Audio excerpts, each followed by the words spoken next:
Good morning, my people. I am 30 minutes late. Please forgive me. I was supposed to be here at 10:30, and I'm late. I'm late for a very important date. So, good morning, good morning, good morning. I got to brush my teeth. I literally just crawled out of the bed. I just crawled out of the bed. I crawled out of the bed like a vampire from underneath his damn casket.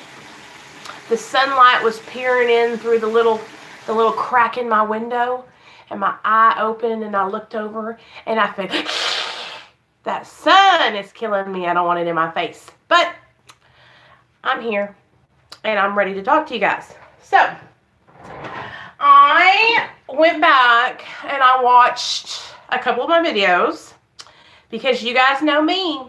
I can go on a tangent sometimes, and sometimes I think that I say things, and then I'm like, maybe I shouldn't have said that, right? Because every time I make a video, you guys, whether you guys think it or not, I'm not over here going, I'm going to hurt and harm these people. I'm always like, I want to help this person. I need to say this because it will help this person. So I privated my video the video that we talked about Derek and his family in, because I don't want to hurt his wife, you know. It's not about her. She is not at fault here. So I wanted y'all to know that I'm not ashamed of what I said. I stand by everything I said. I just wish I could say it to her in private, you know. So I just wanted you guys to know that, because I don't want to hurt anyone, you know. That's not my intention. So I did that, and then I got a comment last night on my video. What happened? Sandra, listen to me. No coffee. Oh, hell. You ain't got coffee, girl? That's a fucking tragedy. Don't worry, I'll help you out, girl. Chill out for a second, okay? I got you. I got you. Anyway, here's the thing. So I did that. I want you guys to know I privated that video because, you know, I'm trying to help folks over here. I'm not trying to hurt nobody. Everybody thinks I'm the bad guy. I hear it. Don't think I don't hear people talking about me. Y'all know I do. Everybody thinks I'm a bad guy. It's not that I'm a bad guy, you guys. I'm just speaking the truth. You know, people tell me the truth. They tell me, hey, man, you need to do this because that. My sponsor, y'all don't even know. She be telling me about myself. So, I'm just the same way she is, okay? And I've learned from her that, you know, I'd rather do tough love than no love at all, right? You guys, I'm telling you, later on down the line, y'all will thank me for this. It happens all the time. But, anyway, I have to take my medications. Hold on, you guys. This is my morning routine. I take my Wellbutrin and my Lexapro. All right.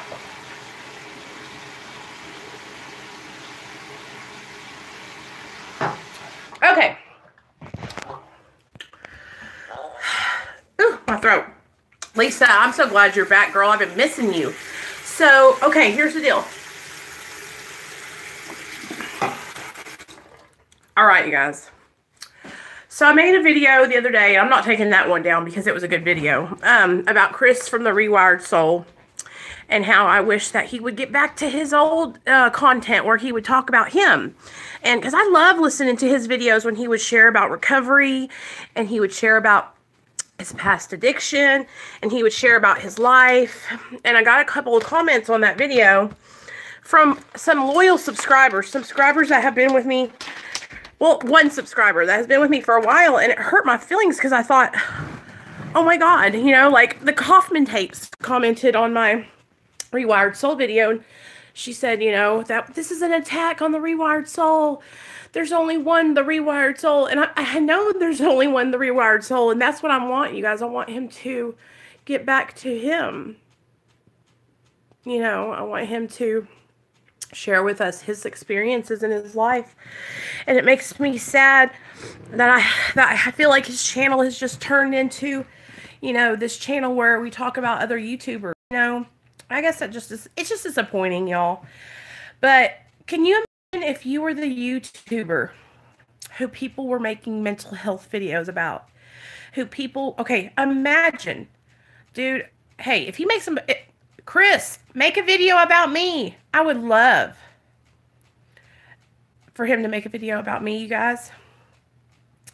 And put my channel out on blast. But that's me. I'm a little channel, right? Of course, I'm like, hell yeah. Shout me out, brother. Diagnose me. Diagnose me. Hey, Emily, diagnose me. So that way everybody will come over here and see if I'm crazy. Y'all, I don't have a diagnosis of like bipolar or BPD or anything like that, but I have something. I'm depressed and I have anxiety. But I'm emotionally unstable a lot of times, and y'all see me like that all the time. Anyway, all jokes aside, crazy for recovery. That's right.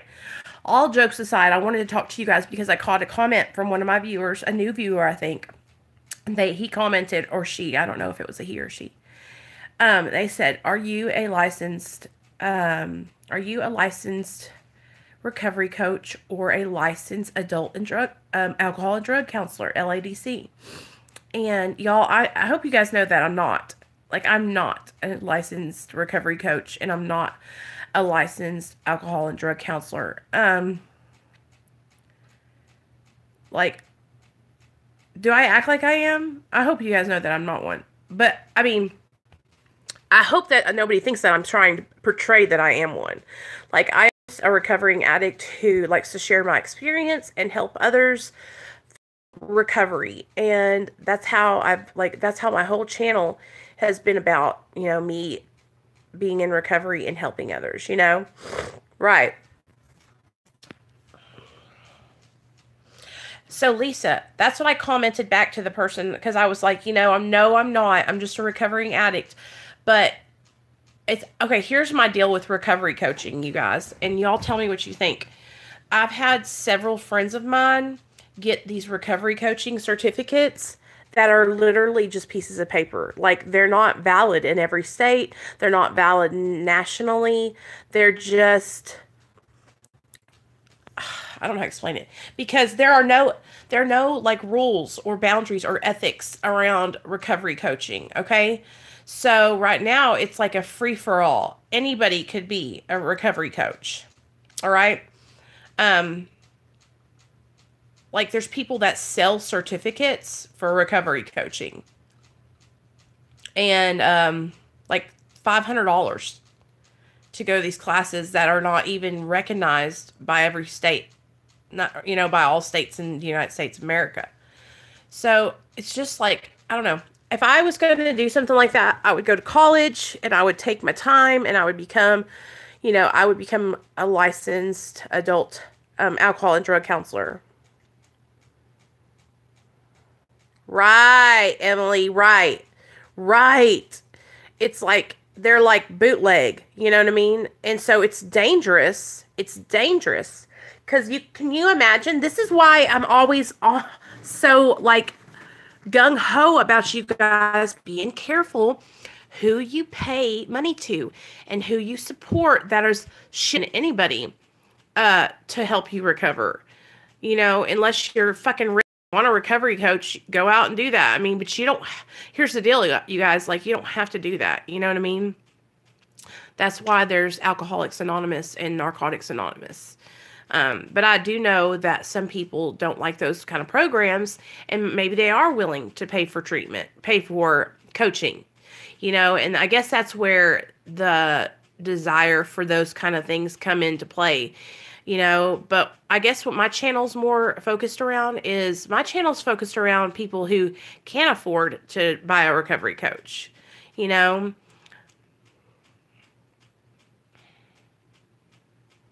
Yeah, Lisa, totally. I would lots of scammers out there. Yeah, and that's why I'm very hesitant whenever I hear someone say, oh, I'm a recovery coach. And I'm like, oh, well, where'd you get your certification? I want to know, like, are you just, did somebody print it off their computer for you?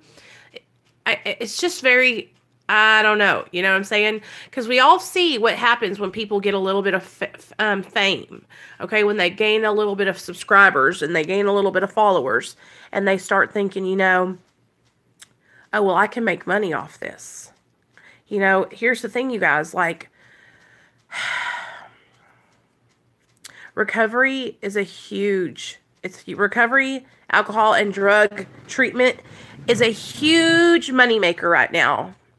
You know why? Because vulnerable people are struggling. And when vulnerable people are struggling, they are desperate. And they are willing to pay for anything to help their loved ones. And this is where my values and morals come into play with this whole situation. Because I was once that desperate person. I was once vulnerable,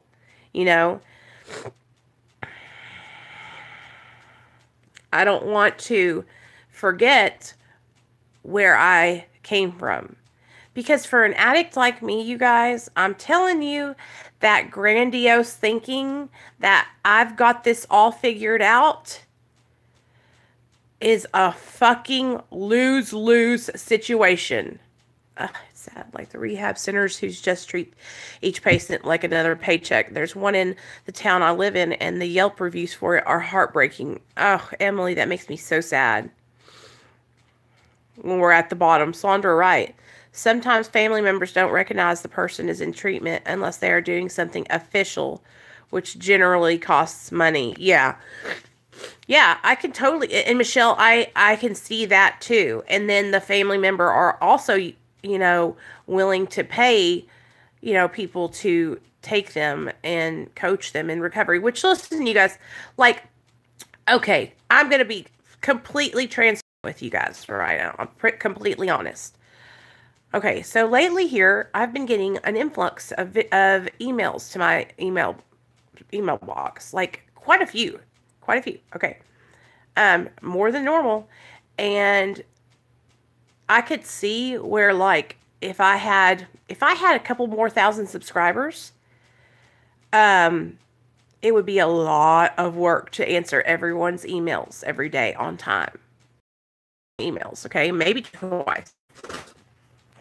And I could see where I could be like, I could, need help or need to be compensated for that time.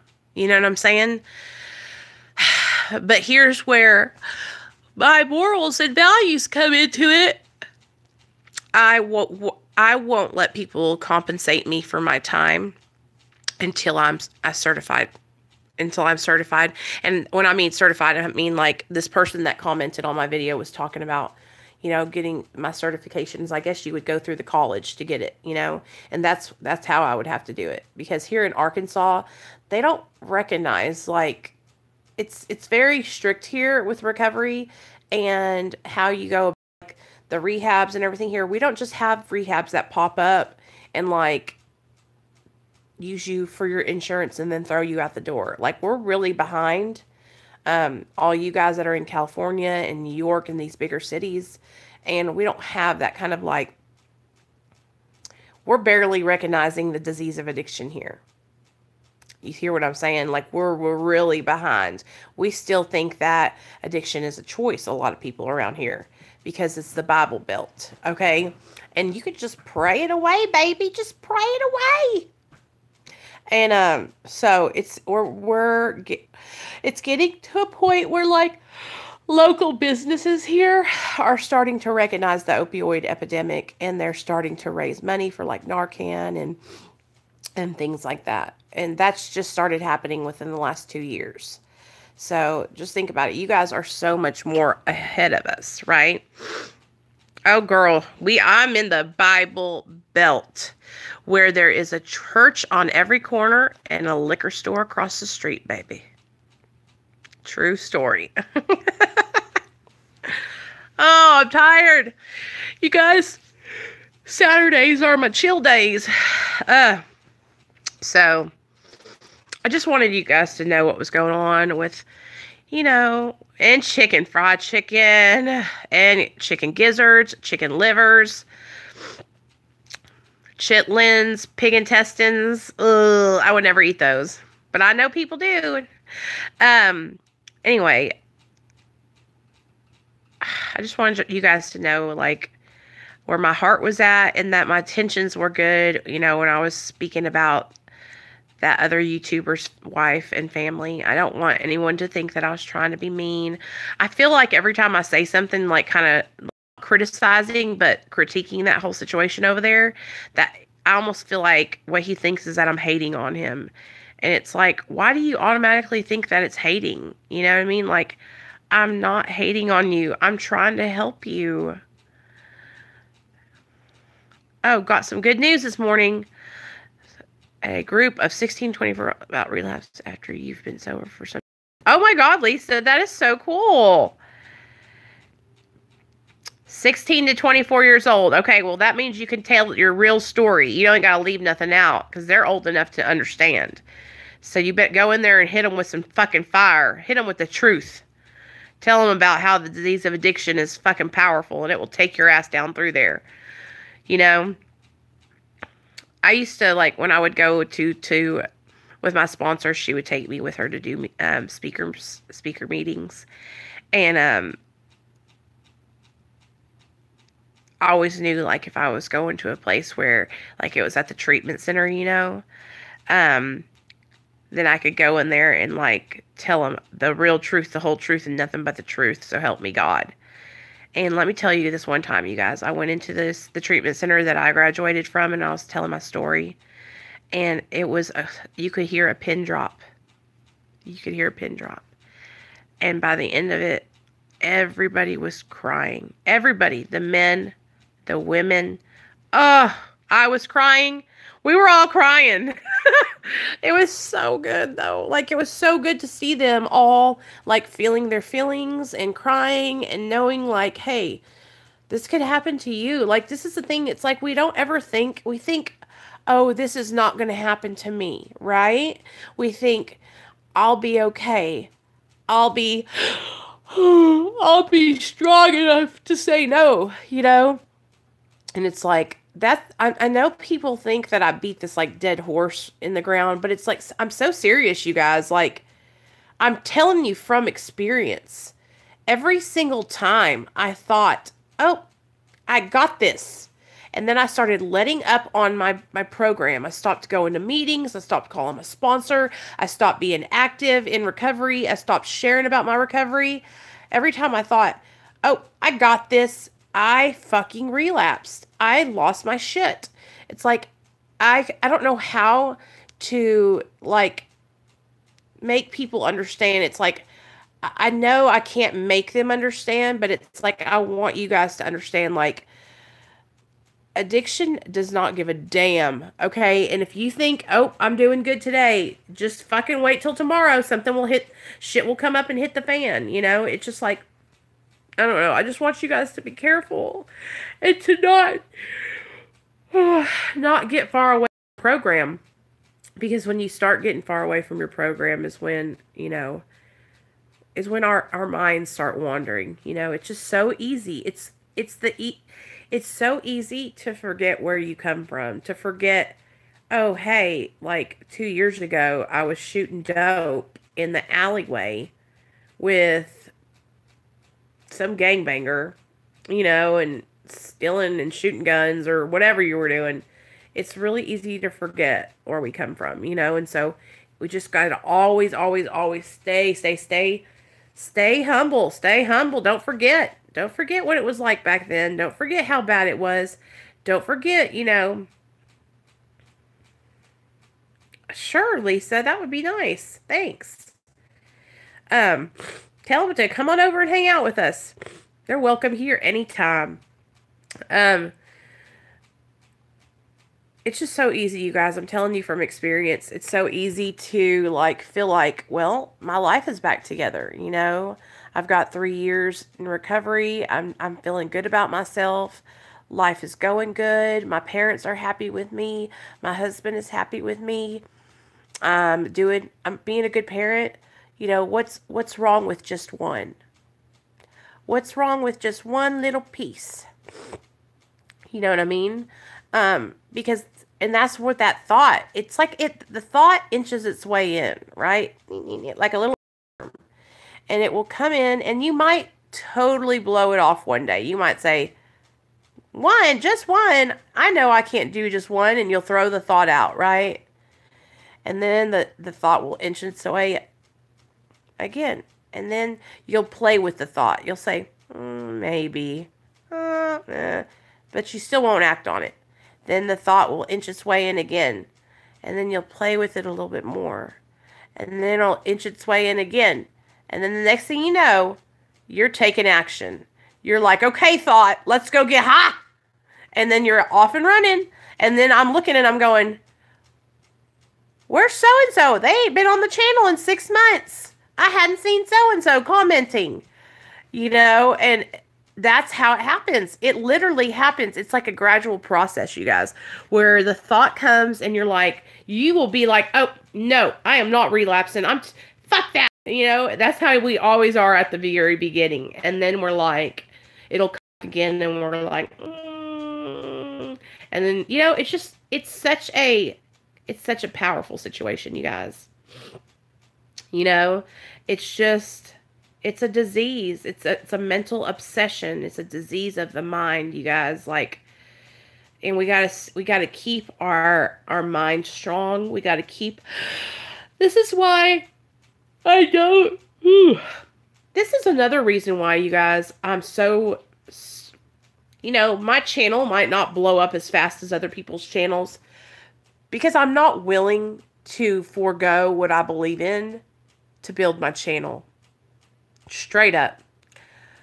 I have thought about it. I have fought with myself. I have went back and forth with myself, you guys. I have tried to make up every reason why it would be a good idea to do the things I see other people doing to get their subscriber count to grow, right? Or to make money, because, you know, we all need money. I need money every day. I need it.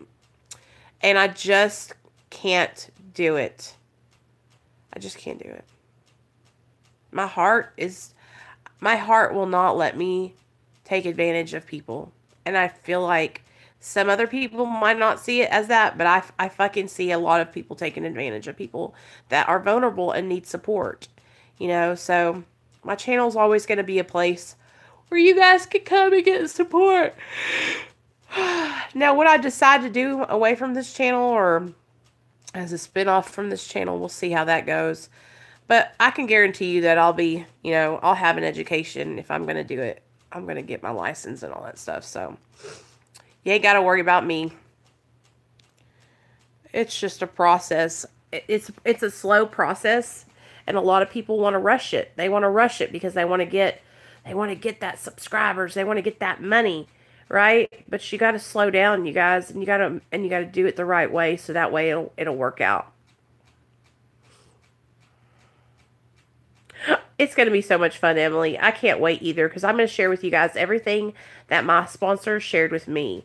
So, just so y'all know, I'm not making this shit up. She shared this with me. That's how I learned it. Do you know what I mean? Like, I feel like I don't watch anybody else that ever... And let me clarify something. We're not working through the steps here, you guys. We're just doing an overview of the steps 1 through 3. I'm kind of going to introduce you to them. I'm going to tell you what they're about. We're going to talk about how they were for me. We're going to read the big book, all those kind of things, okay? Because, I mean, I know, like, I can't take all y'all through the steps at the same time. Do you know what would happen? I'd be fucking losing my mind. Hey, Ian. What's up? I'm doing good. I'm just laying in the bed. Just chilling, talking to everybody. So, yeah, we're going to do that tonight, guys. At 7 p.m. Central Standard Time, we're going to go through the first 3 steps. Because we'll touch on the 4th step, y'all, which is our inventory.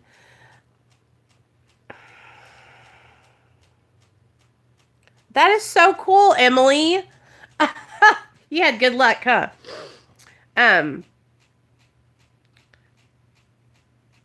I'll share with you guys because I have my 4th step. I have it all written down, right?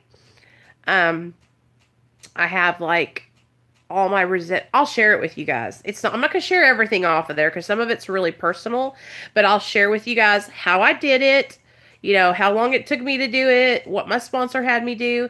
This is going to help anybody who is like on the fence about working the 12 steps, okay? 17:32. Woo. Is that nighttime?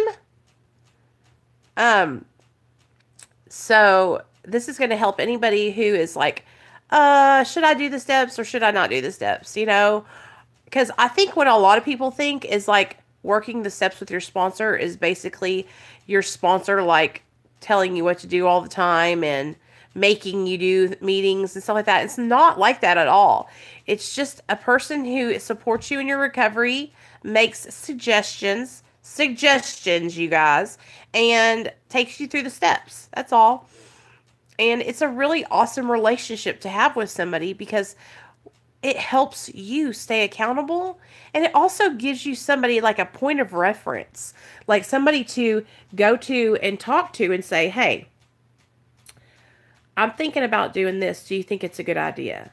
You know, because like I was saying before, us addicts and alcoholics, we think on impulse, you guys.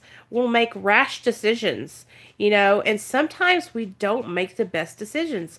Sometimes we do things without thinking, and it can hurt it can hurt us in the long run or hurt someone else, you know. And every night, you guys, every night I go through and I do an inventory of I do a 10-step inventory, okay? I go through my day in my mind and I think, was there anyone that I could have possibly hurt or harmed today that I need to make an amends to? Was there anything I did that could have, anything? And then if I feel like there's something that I need to go back and make a change to, then I'll go back and make that change. You know, like I did this morning. I woke up this morning and I thought, I prayed over Derek's wife last night. I prayed for her all night long. Like, I woke up in the middle of the night, went back to bed, and I think her name's Orion. I prayed for her because I know as a woman what it's like to be in her position. So, that's why when I woke up this morning, I said, let me private that video because I want her to not feel like she did anything wrong. Like, she is totally in a vulnerable point in her life right now and she needs help, you know. So, but I go through the things that I've done, you guys, and I make those checks. I check myself, you know. And then if I don't know if I've done something wrong or I can't quite check my motives on something, then I can run it by somebody else. And that's the whole thing. It's like, it's accountability. It's using others to help us make good choices, you guys.